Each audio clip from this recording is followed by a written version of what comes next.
अस्सलाम वालेकुम जी। उम्मीद है आप सब खैरियत से होंगे। आज मैं आपके साथ शेयर करने जा रही हूँ एक बहुत ही आसान, रिवायती और मज़ेदार मीठी रेसिपी। जी हाँ, आज हम बनाएंगे देसी चावलों की खीर।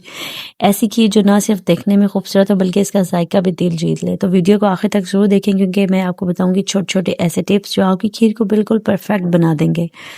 चलिए जी शुरू करते हैं। सबसे पहले मैंने लिया है जी 2 लीटर फुल क्रीमी दूध। अब कोशिश करें कि अच्छा और गाढ़ा दूध इस्तेमाल करें क्योंकि जितना दूध अच्छा होगा खीर भी इतनी ही मज़ेदार बनेगी।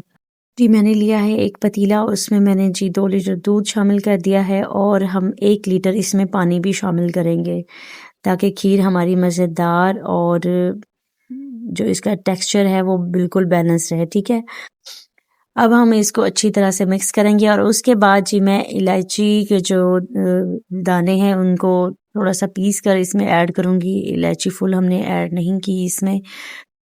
अच्छा जी, अब हम इसको अच्छी तरह से बॉईल कर लेंगे और साथ साथ चम्मच भी हिलाएंगे। जब दूध हमारा बॉईल हो जाएगा तो मैंने इसमें जो है चावल भिगो कर रखे थे, 1 कप जो है ना चावलों का वो शामिल कर दूंगी इसमें ना। अब असल काम शुरू होता है। आपने इसको हल्की आंच पर पकाना है और बार बार चम्मच चलाते जाना है। ये स्टेप बहुत ज़रूरी है। अगर आप चम्मच नहीं चलाएंगे तो खीर नीचे लग सकती है और फिर जायका ख़राब हो जाता है। जैसे जैसे वक्त गुजरता जाएगा आप देखेंगे कि चावल आहिस्ता आहिस्ता नरम हो रहे हैं और फूल रहे हैं। दूध के साथ मिक्स होकर एक खूबसूरत टेक्सचर बना रहे होंगे। अब ज़रा इसको गौर से देखें, दूध गाढ़ा होना शुरू हो गया है, चावल भी अच्छी तरह से गल चुके हैं, एक ज़बरदस्त खुशबू आ रही है। सच बताऊं तो इस स्टेज पर खीर की खुशबू पूरे घर का माहौल खुशगवार बना देती है। अब आप इसको मज़ीद पकाते रहेंगे और हल्की आंच पर इसको गाढ़ा होने देंगे। तकरीबन 1.5 घंटे बाद आप देखेंगे कि खीर काफ़ी हद तक ना थिक हो चुकी होगी। देखें जी, ये अब इसकी जो है ना 1.5 घंटे के बाद, क्योंकि मैंने फ्लेम बहुत स्लो रखी हुई थी क्योंकि मैं चाह रही थी कि खीर मज़ेदार बने। जितनी ये थिक होगी, जितनी देर हम इसको पकाएंगे उतना ही टेस्ट अच्छा आएगा। अच्छा जी, आपने अब इस स्टेज पर इसमें ना हस्बे जायका जो है ना चीनी भी शामिल कर लेनी है। मैंने 1 कप चीनी का ऐड किया था, वीडियो शायद मुझसे स्किप हो गई है, मैं रिकॉर्ड नहीं कर सकी।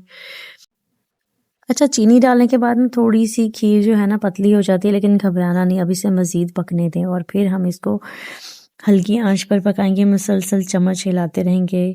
यहाँ बहुत ज़रूरी है क्योंकि जितनी देर आप इसे पकाएंगे इतनी ही रिच और मज़ेदार खीर बनेगी। तकरीबन 2 से ढाई घंटे के बाद आप देखेंगे खीर बिल्कुल परफेक्ट हो चुकी है। ये देखें, बस अब हम इसको थोड़ा सा टाइम और देंगे।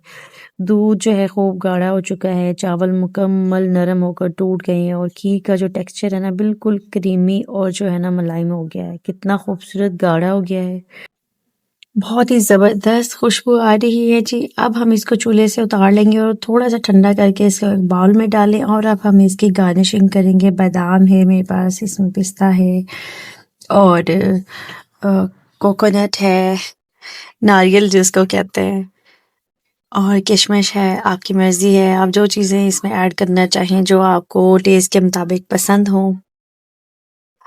तो ले जी हाँ, आज हमारी देसी खीर बिल्कुल तैयार हो चुकी है। अगर आपको मेरी ये रेसिपी पसंद आई हो तो वीडियो को लाइक करें, शेयर करें और चैनल को सब्सक्राइब करना मत भूलिएगा। अपना बहुत सारा ख्याल रखिएगा। इंशाल्लाह मिलते हैं नेक्स्ट वीडियो में। टेक केयर जी, अल्लाह हाफिज़।